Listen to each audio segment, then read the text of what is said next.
The practice is pretty simple. The first thing we do is we develop an image for our witness platform. Now, what I have found in the work that I do is that if you have an image that represents a state of consciousness, it's much easier to pull in that state of consciousness and experience it just by remembering the image. And the more often you use the image, the more often and easier it is for you to get into that state that the image represents.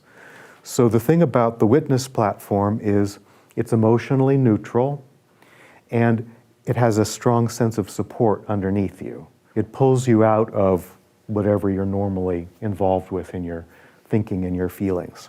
The second state of consciousness, the limited self, is going to be related to the witness platform by being off to the left. So that's why if you think of the Antakarana as the witness platform, you're going to be looking off to the left to find imagery for your limited self, and you'll be looking off to the right to find imagery for your unlimited self. The imagery can be something that you know from your personal life. For example, the unlimited self can show up for people as a favorite place to go in nature. But you can also use an imaginary place or a place that just shows up when you ask yourself inwardly, can I have an image for this particular aspect of consciousness? So we'll be doing the practice in 2 rounds. The first round is just to get the imagery, and the second round is to explore the actual feeling that's connected with that a little more deeply. So the last introductory thing I want to say is I want to respect differences in people's ability to use inner senses. And there are a couple of factors that we need to keep in mind with the inner senses. The first one is the mind often interferes with inner sense information. And the way it does that is it conceptualizes something. So if you see a picture of a chakra in a book, and I say to you, look for a chakra, the first thing you're going to ask yourself is, what was that picture I saw? What did it look like? Was it green? Was it red? Did it have a deer in the middle of it, like the Sanskrit ones? And then whatever is going on with your inner senses is going to be lost in all of this mental spinning. It's something that people have a different level of ability to separate themselves from. And we'll be patient in this process. If you're getting stuck, if you're having some trouble conceptualizing things, let me know, because I may be able to help you free yourself from that and move forward from it. The second issue is there are 3 qualities in my experience. This is something I've learned from Charles, my inner teacher. There are 3 qualities of inner sense experience. It's as if inner sense experience can be read 3 different ways, and each of us has a particular way of reading it. So you can read it as energy, you can read it as information, and you can read it as consciousness. So think for a minute about how there are scientists who say that light can be experienced as a wave or as a particle. So in a sense, this is the same kind of thing. The wave would be the energy, the particle would be information, and the consciousness part is the part that science can't measure and leaves out, but that Theosophists and people in the New Age think is real. So what I've discovered in teaching my classes is that people have a natural mode of experiencing inner sense information. It is either along the line of energy, or along the line of information, or along the line of consciousness. It may come up in our work today which of those types you are. So the mystics are the ones that have this response to energy. My experience with them is they have such a strong desire to experience God consciousness, or lifting up out of the world and leaving all of it behind, and light, light, more light, and also a strong sense of truth, that they're not really interested in imagery. Now, all of the practices that I do involve imagery, so I have fights, so to speak, with my students who are mystics to try to get them to realize the imagery and the language can actually be useful, especially when they want to talk to somebody, because, you know, the problem with the mystic, in my experience, is they say, oh, it expanded and it twirled and it opened and there was more light and I was lifted, and everybody else is scratching their heads because there's nothing really tangible or informational about that people can take with them. And yet, the mystics have a stronger sense of truth consciousness, I guess you could call it, of any of these three types I'll be talking about. So the second type is the type that I naturally gravitate to, and that's what I call the clairvoyance. And they deal with information and imagery. And so if you're a very active dreamer, for example, probably you're tending in the direction of clairvoyance. The wonderful thing about clairvoyance is there's a lot of information that you can gather from your inner senses. The challenge is, if you're not also somewhat connected to the truth element, you'll never know what any of it means. And I have students that I struggle with sometimes along this line too, where they have very fluent imagery and they'll go on talking about the color of the wallpaper and the texture of the carpet and all of these things without realizing that some of that stuff may just be there for background. It's not specifically important information. They have no sense of what's true or useful in what they perceive. And they also have a tendency to take things literally. So a characteristic problem of people who have near-death experiences or out-of-body experiences, if they're clairvoyants, is they'll say, the roads in heaven are paved with gold. And they'll mean there's a road in heaven and it's paved with gold. They won't realize that the energetic aspect of that might be there is a path of some kind that will take you someplace. It may be immaterial, but it'll feel like a path to you. And the one that's right for you will light up and look gold because it has value for you. So for the people who are very fluent with clairvoyant imagery, the thing they need to learn is how to understand the imagery.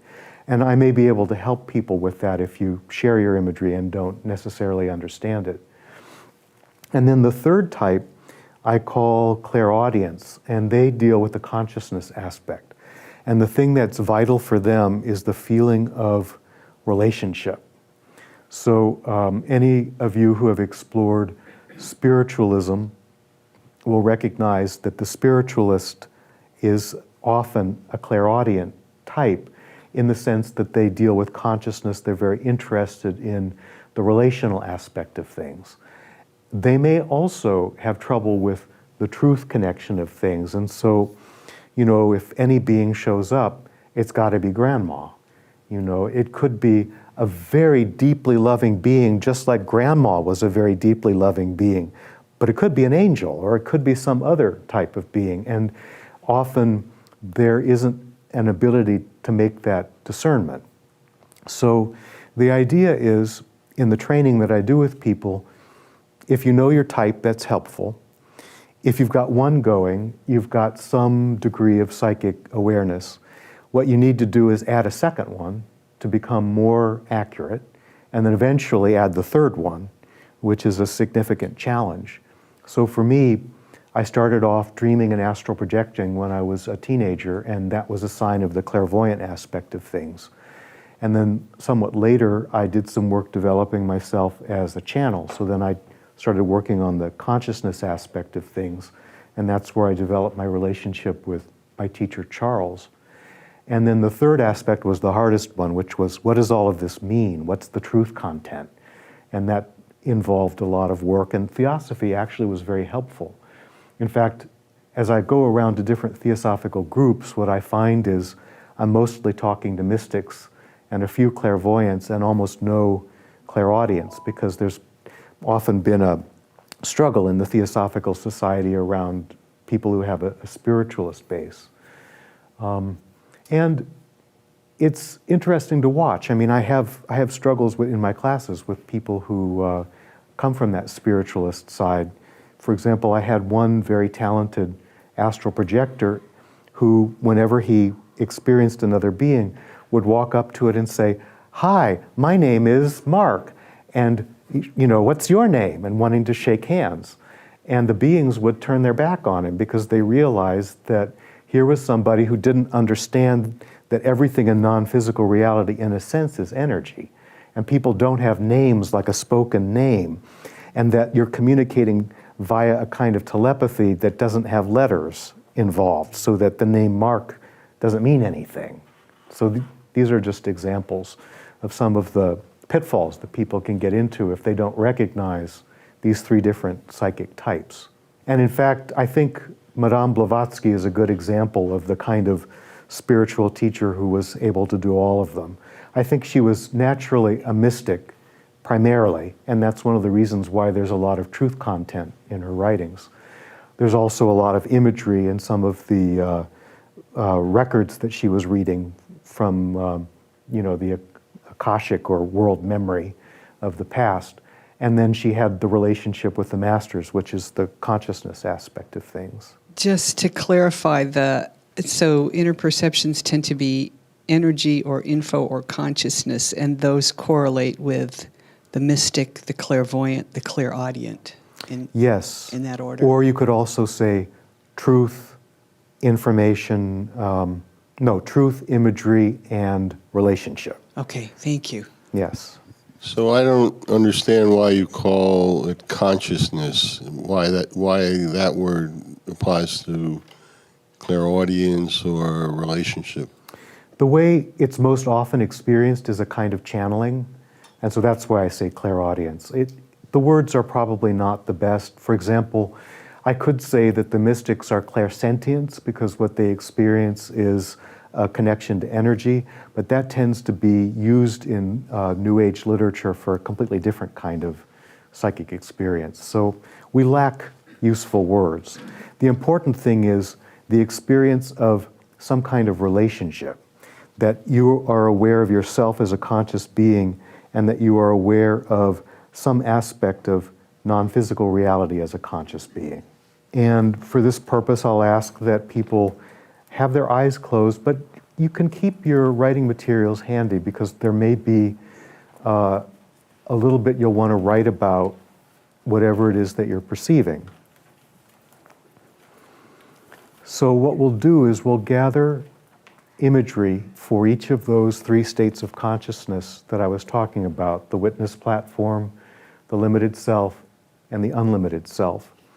Then we'll share a little bit about that, and then we'll go a little deeper into that experience, and then we'll share about that. As far as the sharing is concerned, one of the three objects of the Theosophical Society is the exploration of the latent powers in man or humanity, and also unexplained laws of nature. We're not going to be dealing with unexplained laws of nature, but we are dealing with powers of consciousness.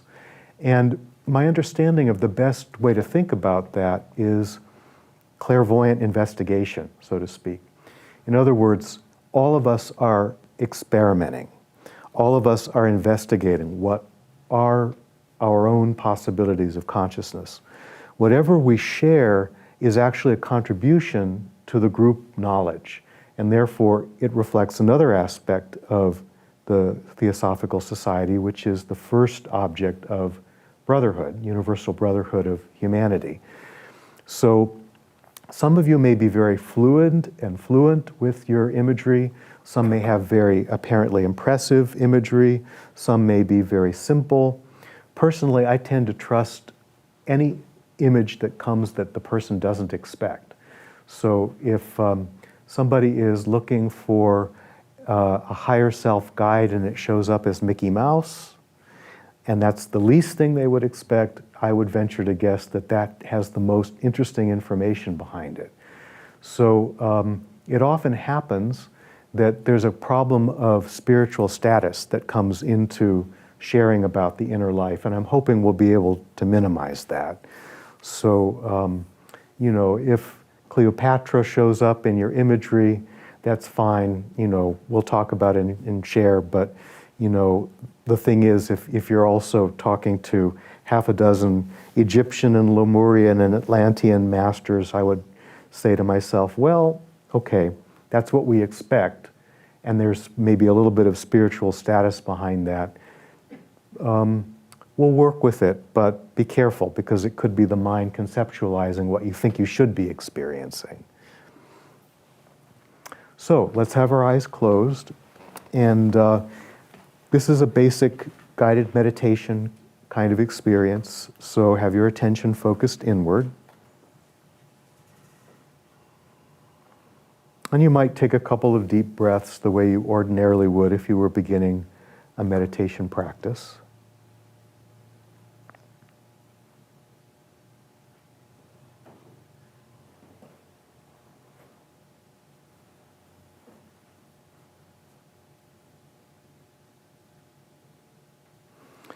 So this first image that we want to look for is an image for the witness platform. It's called the witness platform because it lets you witness your experience with emotional neutrality. And there are only two requirements. One is that it have a solid platform underneath you, which means you're grounded. And the other is that it has a wide sense of view. So here are a couple of examples. On the ocean shore, a tall lifeguard chair, a watchtower, a fire tower, an observatory, the top of a cliff or a high hill or a mountain, a tree house, a castle tower. And as I mentioned earlier, it could be something that you are familiar with as a place in physical reality where you feel at peace. Or it could be an image that suggests itself. And you can try a couple of them on for size. Just make sure there's something underneath you supporting you and there's a wide sense of view. So take a moment to explore possibilities for imagery for your witness platform. And if you want, you can make a note of it.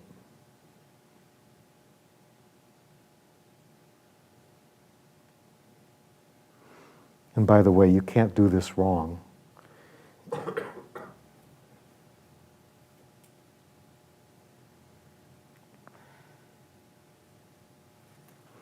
If it helps, find a place of emotional neutrality in yourself, which is a recognizable state of consciousness, and then ask your inner self to show you an image that effectively represents that.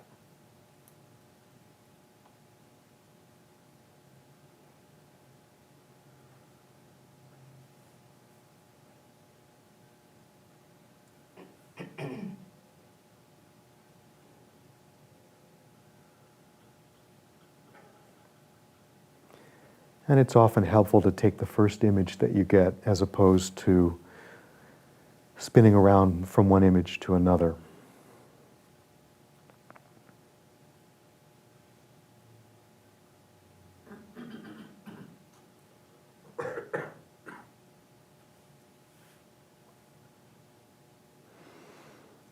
So have a sense that you're on your witness platform.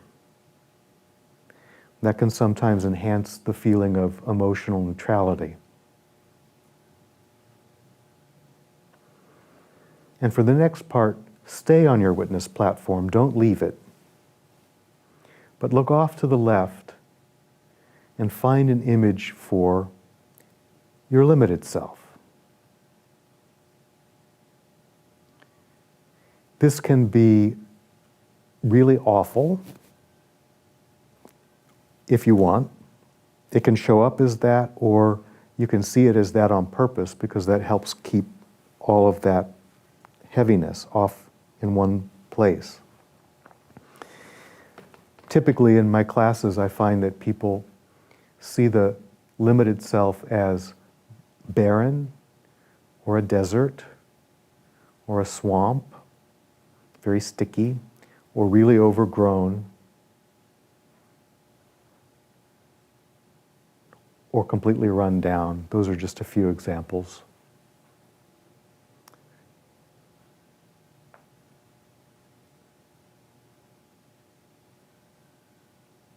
And once again, if you like, make some notes about it.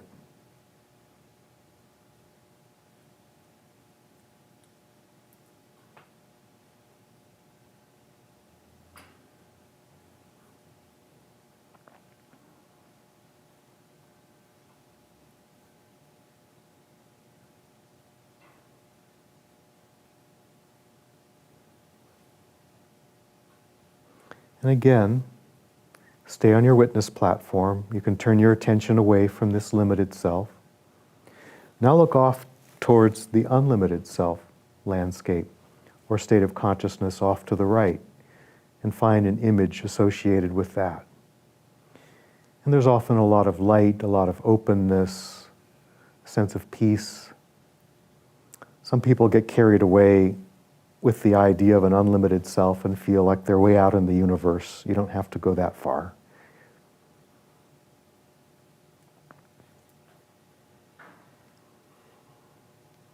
And I should mention one last thing, that if you chose for your witness platform a location in physical reality, you don't necessarily have to use that same landscape for a version of your limited self or your unlimited self. It's up to you.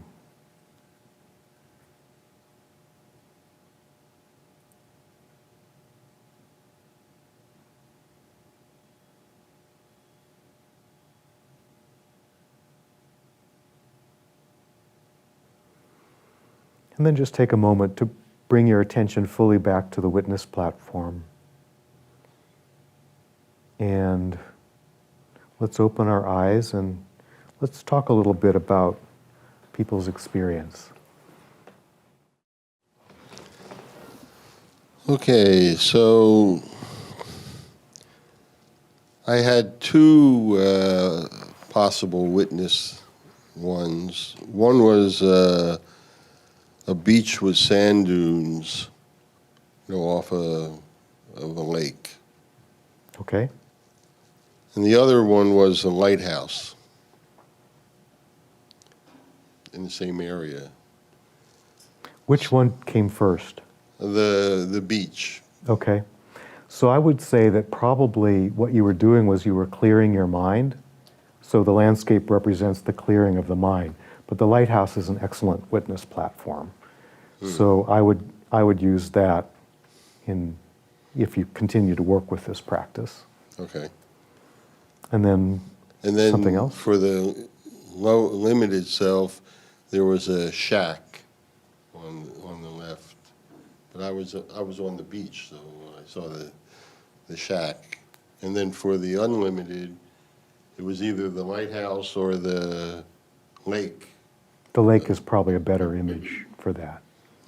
Because the thing is, the water is sort of formless compared to the land, and often people have stronger unlimited self experiences if there's less of a quality of physicality about it. So I think the lake is a good example. Okay, for my low limited self, I almost said lower self. Or you want the witness platform first, okay. Yeah. That was a high hill in a green meadow on a sunny day.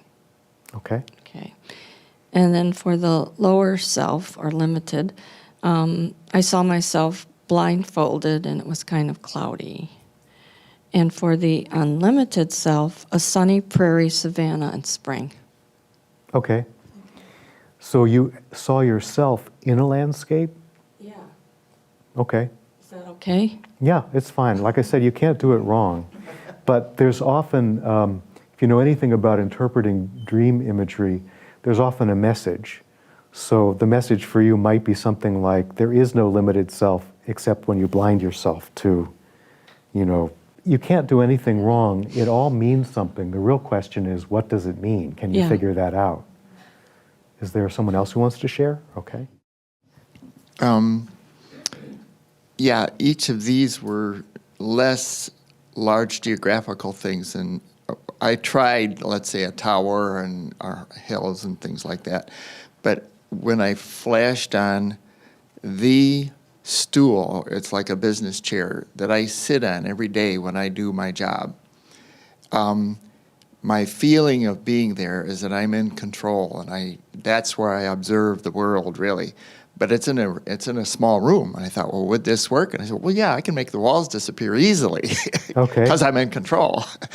Well, when I looked to the left for the limited self, the image I got was of myself maybe 10 years ago when I was experimenting a bit with gender consciousness. And I won't go into detail, but there's some radical images of myself doing that. And I thought, yeah, that's pretty limited. That'll work. And to the right, maybe 40 years ago, I was carrying equipment across the campus, and I had a vision of an Oriental innkeeper who just smiled and bowed to me as a very wise, perhaps, person. I thought, that'll work. So It's often possible to meet a guide of some kind in the unlimited self. It's interesting, in my classes, as I teach these practices, they evolve, and we need to have a certain amount of playfulness about them and trust whatever shows up. So, if that image is useful to you as a way of exploring the possibility of inner guidance, go into the unlimited self and have a chat with that figure. Only remember, he's Asian.